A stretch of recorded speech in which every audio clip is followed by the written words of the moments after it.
This program is only an outline. Full details can be found in the British Aerospace Flight Manual. The 146 regional jet has now advanced and can provide automatic landings to Category 3A limits in 200 meters runway visual range from a decision height of 50 feet. A fail-passive autopilot with auto throttle, complemented by full authority digital engine control, FADEC, is provided. Twin navigation systems are fed by DME backed up by inertial reference system. The sequences in this film will familiarize you with the normal operation of the aircraft in its various phases of flight.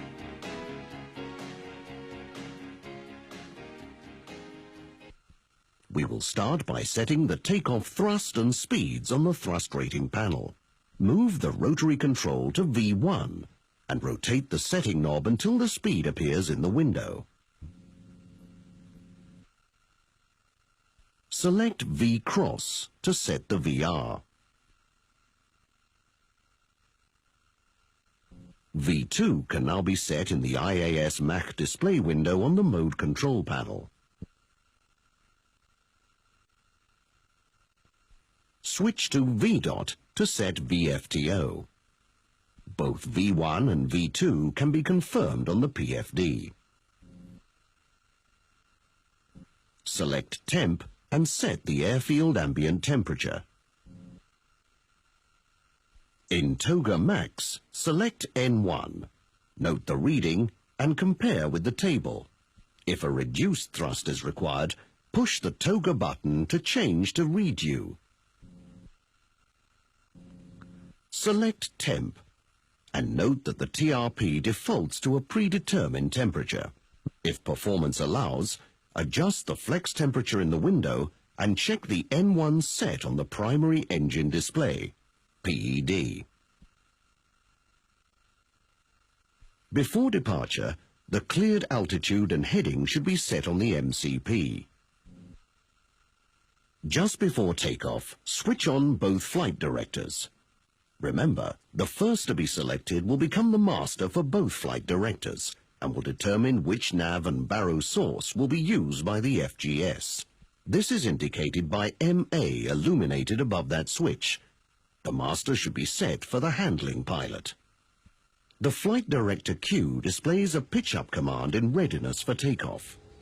When ready for takeoff, check that the auto throttle is armed, then advance the thrust levers. At 45% N1, press a Toga button on the forward face of either 2 or 3 thrust lever. Notice that the auto throttle AT and thrust rating annunciations on the primary flight display changes from white to green. The thrust levers now automatically advance to the pre-selected takeoff N1 setting.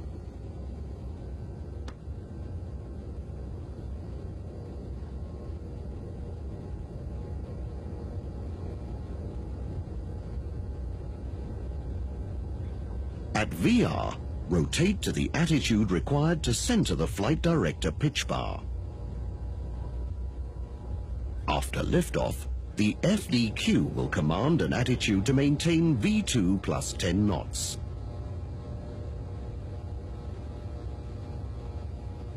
After the landing gear is retracted, and approximately 10 seconds after weight off wheels, press the autopilot engage button on the handling pilot's side.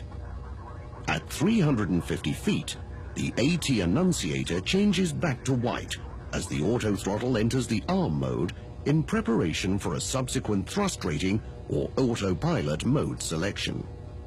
On reaching the altitude chosen for flap retraction, set the MCP speed selector to VFTO plus 10 knots and commence the flap retraction schedule.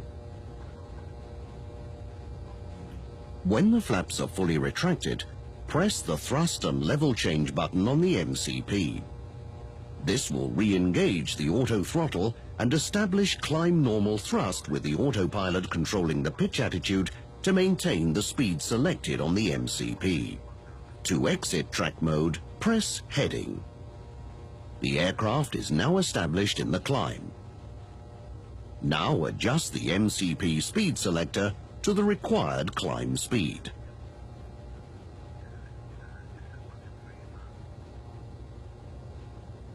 As the aircraft approaches the selected altitude, it will enter the altitude acquire phase and level off.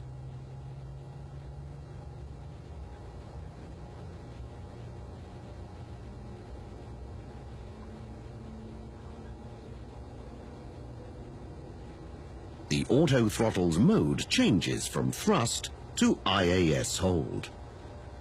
To climb to another altitude or flight level, first set the altitude selector. For step climbs of less than 3,000 feet, select vertical speed VS on the MCP and set the required rate of climb with the thumb wheel. The auto throttle advances to control the speed. However, if a reasonable VS selection is made, full climb power will not be applied, and moderate cabin attitude changes will result in heightened passenger comfort. Alternatively, to climb after selecting the altitude, press the level change button. The thrust levers now advance to the previously set climb rating. The aircraft climbs maintaining the selected airspeed until passing flight level 2, 4, 5, when the MCP selected airspeed will automatically change to Mach. Once again, the aircraft enters the altitude acquire phase to achieve the selected flight level. Notice the annunciations on the primary flight display.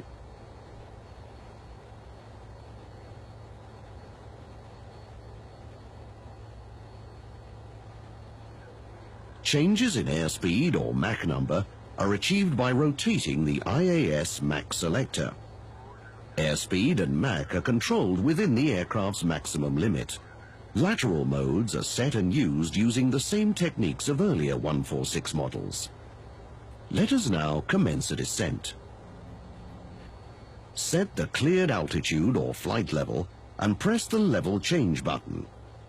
The auto throttle first enters the retard mode for 12 seconds, followed by arm mode to enable you to adjust the thrust and hence rate of descent. To control vertical airspeed, push the VS button on the MCP and set the rate of descent using the thumb wheel to follow your pre-planned descent profile. The auto throttle will control to the IAS selected on the MCP. If a high rate of descent has been selected, you may need to extend the air brake to control speed when the throttles are at idle. Airframe speed protection will automatically override the selected rate of descent when airspeed reaches VMO or VMIN. A climb or descent may be stopped at any time by pressing the altitude hold button. The aircraft will transition into level flight and maintain that altitude. We will now look at the selections and indications to carry out a Category 3A approach and automatic landing. Prior to final descent, set the decision height to 50 feet on both PFDs. Set the thrust rating panel V-speeds. V-dot to VFTO and V-cross to VREF. The approach target speed will be set using the MCP IAS selector. With the aircraft established at the initial approach altitude, adjust the IAS selector to the initial approach speed and lower flaps to 18 degrees.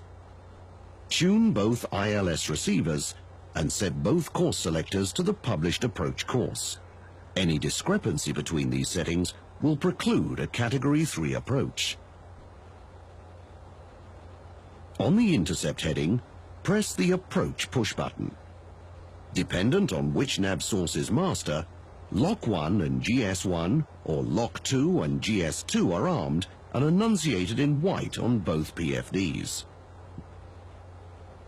As the localizer is captured, the lock annunciator changes to green, replacing the currently active lateral mode.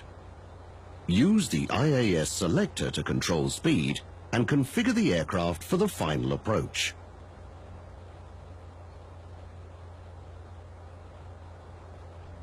One dot below glide slope, select landing gear down.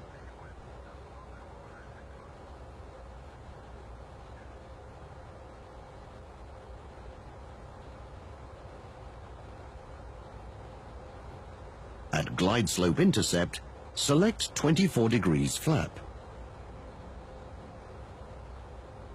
As the glide slope captures, note that LOC and GS star are enunciated to indicate that both ILS receivers are being used. On the MCP, both MA enunciators and both autopilot engaged and nav selectors are lit. The only mode which may now be selected is go around, but speed selections are still active. Set the missed approach heading and altitude on the appropriate selectors. Select landing flap and final approach speed in the IAS target window. After passing 1500 feet RADALT, several sensor and system checks are completed by the FGS. The CATIII and Autoland status enunciators illuminate if the system status is satisfactory. In addition, flare enunciates armed on the PFD. At 600 feet RADALT, the elevator begins to trim to provide a nose-up bias. In the event of autopilot disconnect, the aircraft will pitch gently nose up. At 500 feet RADALT, the audio will announce 500. Select air brake out.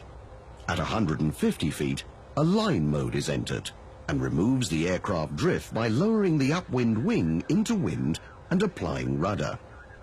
At 100 feet RADALT, the audio announces 100. At 50 feet RADALT, the audio announces Minimums. and the autopilot enters the flare mode. The FDQs bias out of view if selected. The flare enunciator on the PFD changes to green and replaces the GS star enunciation. The glare shield flare enunciator will illuminate. The auto throttle enters the retard mode. During the flare, the audio will call 40, 30, 20, 10. as the descent is continued. The aircraft touches down and the nose is lowered to the ground. With auto lift spoiler armed, the lift spoilers will automatically deploy on touchdown. Check that the spoilers have deployed and commence braking. The aircraft maintains localizer centerline. Disconnect the autopilot and auto throttle by 60 knots and take control. Let us now look at another approach, this time terminating in an automatic go-around. The aircraft is established on the localizer and approaching the decision height for an automatic approach.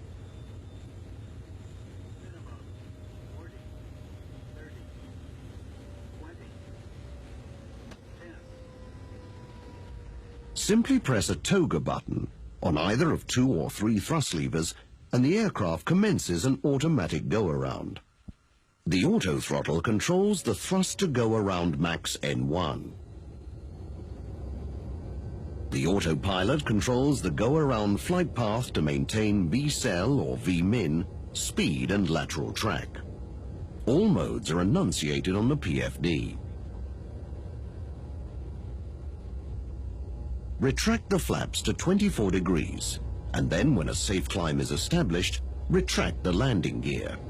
At a safe height, increase speed using the IAS selector and commence the flap retraction schedule. Press the thrust button to reduce to climb normal thrust and press heading select to follow the missed approach procedure. Adjust the IAS selector to the desired speed. The aircraft will capture the missed approach altitude. Operation of the BAE RJ aircraft is straightforward if you familiarize yourself with these simple procedures. Just let the RJ do the work.